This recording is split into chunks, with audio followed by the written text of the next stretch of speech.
take my arm, top arm, I'm going to push it all the way down, and I'm going to come back in this position. So, got his back exposed here. Head is going to be down, and I have my hips right here, pushing into his back, pushing him that way. This knee's going to be down, the foot's going to be down. Now, I can set up a head and arm choke if you got long arms. That helps. There's also this choke here, okay, where I'm going to come down. So I take the inside, I can grab the inside of my sleeve. This comes up over here into a choke from this position. I make a fist. From here, I'm simply going to push down and the throat, pull up. Okay, so it's coming in here, coming down underneath the throat, pushing down, pulling up. If this fails, then I come to the back, stepping over. And then to take the back, I simply pull up underneath and come this way.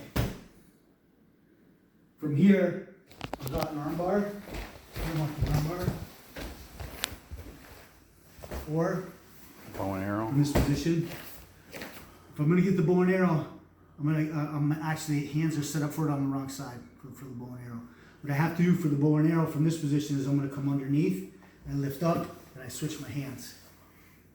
Now I can come around, shoot around to this side, go for the bow and arrow from this position.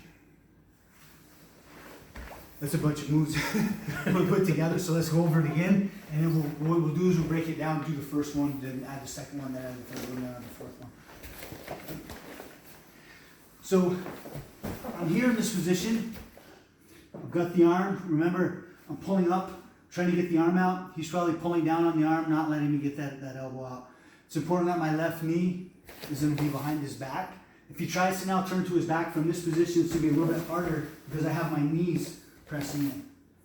Now, I'm going to spin to his back. So I turn this thing down, come down. My head is going to be down by the shoulder, and I'm going to have my knee down from this position. I'm going to set up the choke. So I push my hand as far through as I can underneath his neck, and I grab the position here. This goes up here, goes underneath the neck for the choke. Okay. Does that feel uncomfortable? Is that on the neck? I want to try to get, not here, try to get it as close to the front as you can. Okay? So I want to bring this right up to the back of his neck, pulling inside. If that fails or off from this, what I need to do is I need to step over. I'm going to mount with my left leg. So I need to bring my knees up a little bit higher from this position. I can use my elbow as a base. I come over, belt line, not over his legs. Now from this position, if I want to take his back, I simply join my hands together.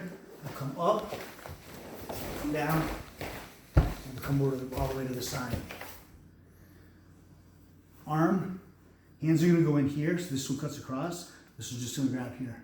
Leg goes over. Now I'm facing the wrong way, so what I got to do is I got to take this leg down, and I got to push him down to get the full arm bar from this position. If that doesn't work, I'm going to sit up. Now, if I want to go the other way, the hand that's set up for the choke, for the bow and arrow, is always the top arm. It's going to be underneath the neck. So I feed, I go as deep as I can.